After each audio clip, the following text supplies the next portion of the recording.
Over the next 4 videos, I'm going to be exploring 4 topics of study that aren't the physical sciences, but which I recommend as research subjects for science fiction and fantasy authors. And they cover money, society, thought, and power. So they are, in turn, economics, sociology or ethnography, philosophy, and political science. And the reason I wanted to bring up these 4 subjects in particular is because I think a lot of writers who want to do science fiction and fantasy don't always have a lot of contact with these subjects, especially in depth.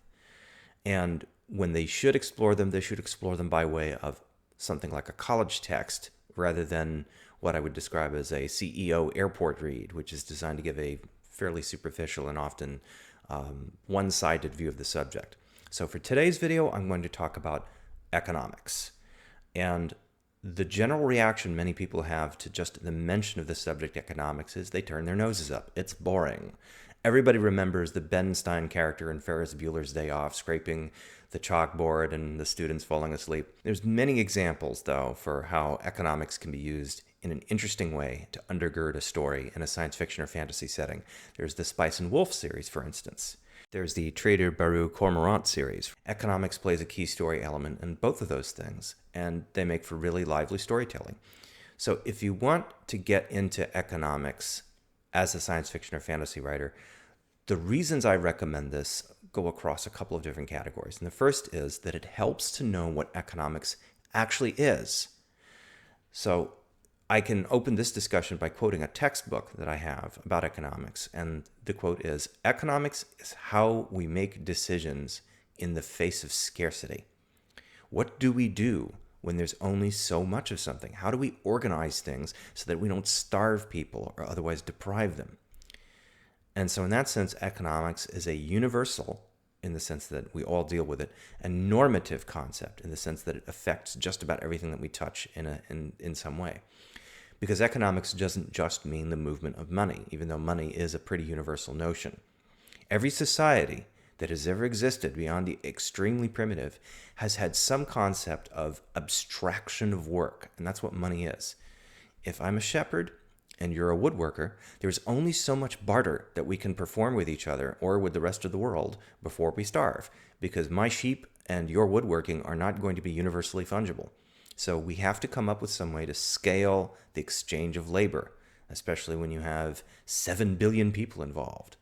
And so out of that arises the division of labor. That's a key economic concept. The idea that my work and your work can be reduced to these units, which we can exchange with each other, and then have those units in turn exchanged for other work. So it helps to know what economics is and why it exists and why we end up inventing it, whether or not we're conscious of it. So that leads to the second reason why I think this stuff is worth studying. It's because a lot of what we think we know about economics is either blurry or imprecise or just outright wrong. Like, can you describe the difference between fiscal and monetary policy? Can you do it while standing on one leg? I'm sitting down, so I have to give the whole thing sitting down. But briefly, monetary policy is about things like central banks, interest rates, lending, money markets, that sort of thing. While fiscal policy is about things like taxing and spending. So distinctions like that become a lot clearer when you learn about economics, and you also understand how they fit into the bigger picture and how they complement each other. And once you've gotten a clearer picture of what those pieces mean and why they exist in the relations that they do, you can take what you've learned and insert that in some way as a functional part of your story. Knowing how economies work makes in-universe economies not only more realistic, but it also gives you more actual story material to play with. It gives you background and context for things that can happen in an economy, that is, in a story, as well as an arena for them to happen in. That could be markets of one kind or another, that could be financial institutions, that could be the bigger society, and so on and so forth. And when you get a clear picture of this stuff, it also gives you lessons of history that you can take cues from. You can see why we did certain things in the past and why those things were relegated to the past, why economies function differently in different stages of human development. For instance, one question that somebody asked me once was, why did the US stop using gold and silver to back the money supply? The idea was that at one time or another, you could take dollar bills, you could go to the bank, and you could exchange them for actual gold and silver. And then that practice ceased. The idea of backing the currency with something physical went away. And the answer turns out to be surprisingly simple.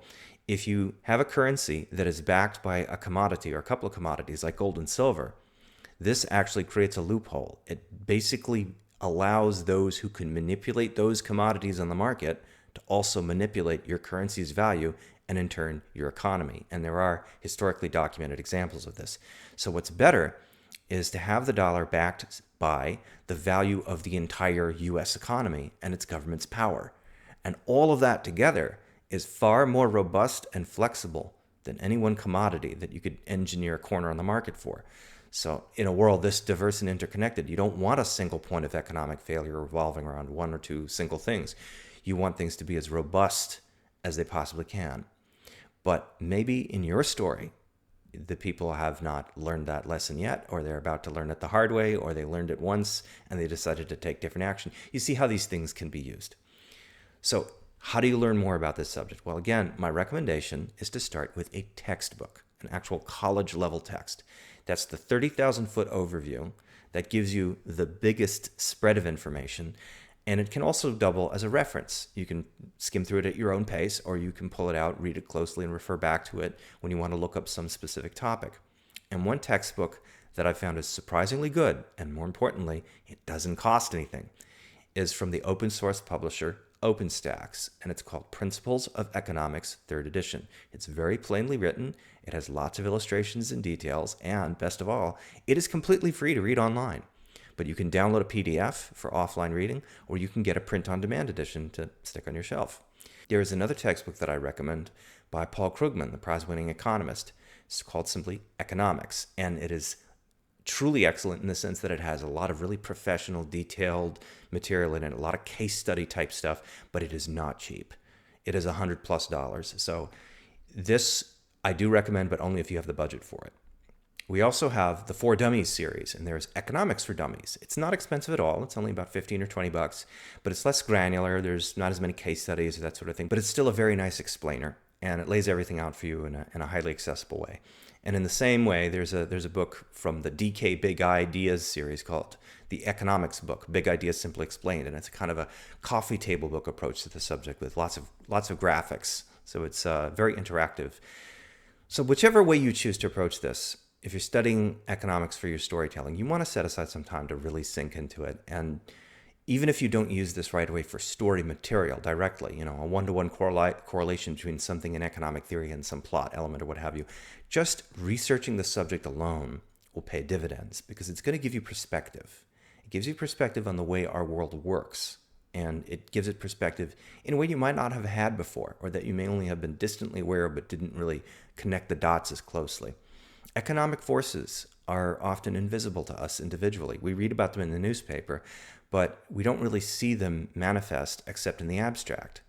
Or when they do manifest in the concrete, like in the form of rising prices, we feel disconnected from all that. We don't really understand why. And so, to borrow a phrase, we need to see like a society to really understand them. And economic theory allows you to do a little bit more of that seeing the way that a society sees things, to see things at a higher level, a more encompassing level. And when you're doing world building of any kind, that benefits greatly from having that greater range of vision. And a study of economics can do that for you. I highly recommend looking into it. See what you think.